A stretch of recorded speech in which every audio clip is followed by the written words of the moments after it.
இந்தியாவும் அமெரிக்காவும் இயற்கையான கூட்டாளிகள் என ட்ரம்ப் கருத்து. பிரதமர் மோடியை சந்திக்க விரும்புவதாகவும் தகவல். பன்ருட்டி பகுதி விவசாயிகளுடன் அன்புமணி சந்திப்பு.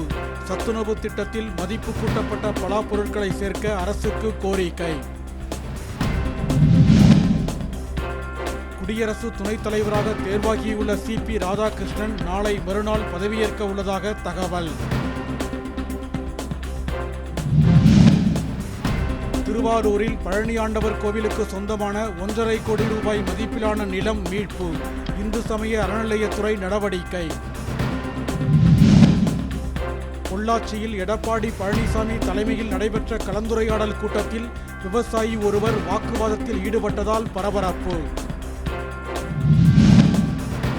தமிழகத்தின் உயர்கல்வித்துறை வளர்ச்சிக்கு ஆளுநர் RN ரவி முட்டுக்கட்டை போடுவதாக அமைச்சர் கோவி செழியன் குற்றச்சாட்டு. கடலூர் சிப்காட் தொழிற்பேட்டையால் ஏற்படும் பாதிப்புகள் குறித்து வெள்ளை அறிக்கை வெளியிட மருத்துவர் ராமதாஸ் வலியுறுத்தல். உடுமலைப்பேட்டை பஞ்சலிங்க அருவியில் காட்டாற்று வெள்ளம். அமனலிங்கேஸ்வரர் கோவிலை தண்ணீர் சூழ்ந்ததால் பூசைகள் நிறுத்தம்.